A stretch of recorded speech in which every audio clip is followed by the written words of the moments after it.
Monsieur le procureur général de la Cour suprême, Messieurs les premiers présidents des cours d'appel,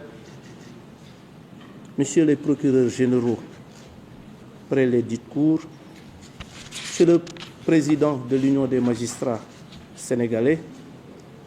Monsieur l'inspecteur général de l'administration de la justice, Monsieur le bâtonnier de l'ordre des avocats, Monsieur le président, Monsieur l'observateur national des lieux de privation de liberté, Madame la présidente du Comité sénégalais des droits de l'homme, Mesdames, Messieurs les directeurs généraux, directeurs et conseillers techniques, Messieurs les présidents des tribunaux de grande instance de Dakar et de Pikine-Guédiawaye, Messieurs les procureurs de la République près les tribunaux de grande instance, Mesdames, Messieurs les délégués du procureur de la République, Messieurs les officiers, Mesdames, Messieurs distingués invités, en vos rangs, grades, titres et qualités. Je voudrais tout d'abord vous souhaiter la bienvenue et vous remercier d'avoir bien voulu répondre à notre invitation. Je souhaiterais particulièrement saluer la présence parmi nous des partenaires comme l'Union européenne, les États-Unis d'Amérique, la France et l'Allemagne, des organisations de défense des droits de l'homme, des différents ordres professionnels, avocats, notaires, huissiers, experts, des syndicats et autres amicales et associations de la justice.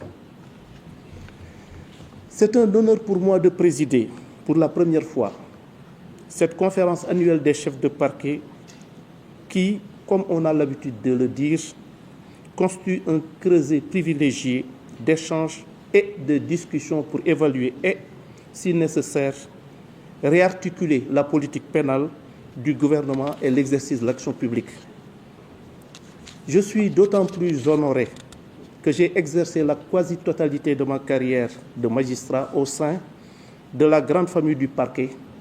caractérisée par sa solidarité et son indivisibilité. Mesdames et messieurs, le rendez-vous de cette année présente la particularité d'intervenir à un moment de réflexion et de profonde mutation de notre système pénal. En effet, à la faveur de l'adoption de l'agenda 2050, Son Excellence M. Bassirou Diomaye Diakhar Faye, président de la République, a engagé notre pays dans une dynamique de transformation intégrale dans laquelle la justice est appelée à jouer un rôle primordial, comme en attestent les recommandations issues des assises nationales. La rencontre de cette année s'inscrit donc dans la lignée des ambitions du président de la République qui, dès son accession au pouvoir, a réaffirmé l'importance d'une justice indépendante, capable de garantir les libertés fondamentales et l'équilibre social, mais aussi et surtout de participer efficacement à la mobilisation des ressources et à la sauvegarde des deniers publics. Ce sont ces orientations chères au chef de l'État que le département de la justice qui m'est confié s'efforcera de traduire en actes concrets à travers un ensemble de réformes et d'initiatives. L'objectif visé est, d'une part, de mettre en place un système pénal capable de garantir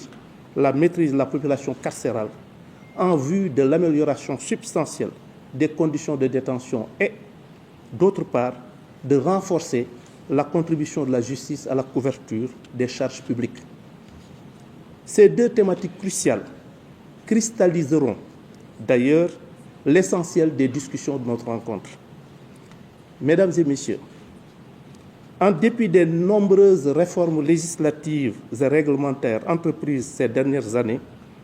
la problématique de la surpopulation carcérale est devenue un défi structurel et humain en raison de la survivance d'un certain nombre de lenteurs et de goulots d'étranglement dans le traitement des dossiers.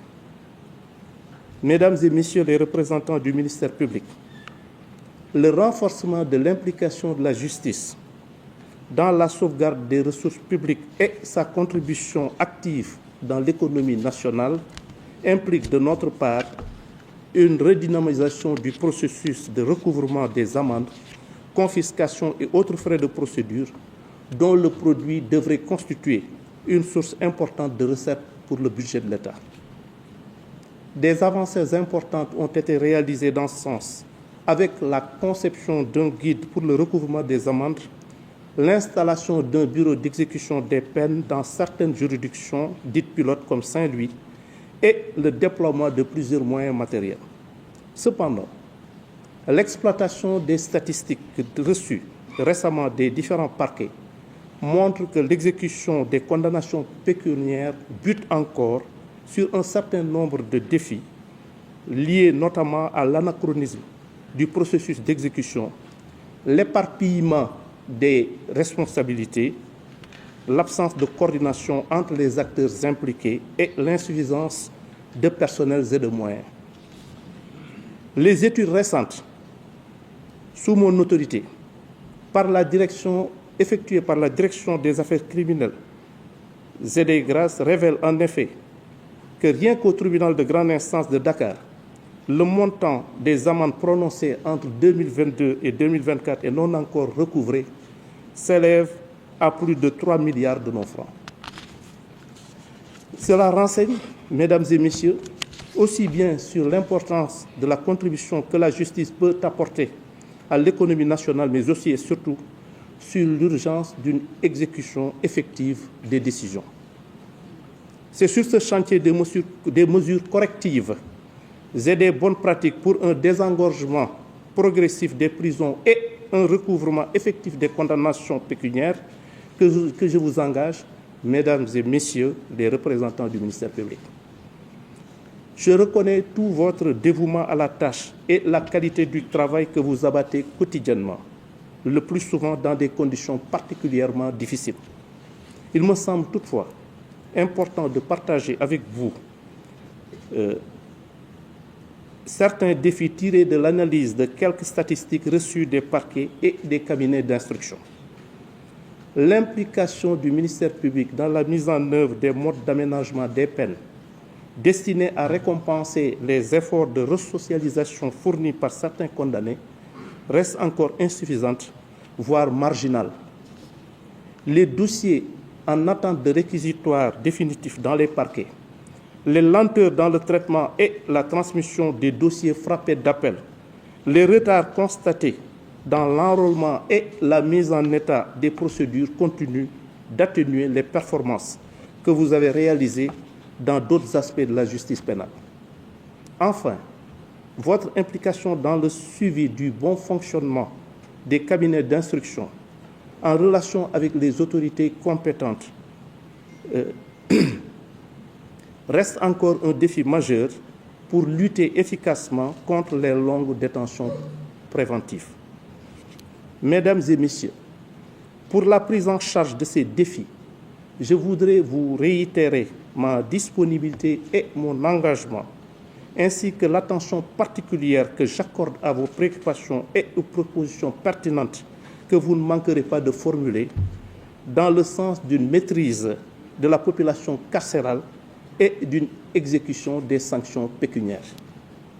J'espère que d'ici la prochaine conférence, nous aurons franchi ensemble un cap important dans ces domaines.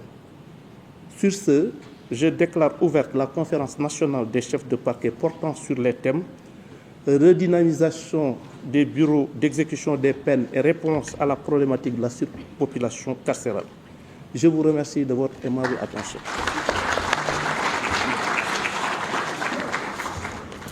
Merci beaucoup.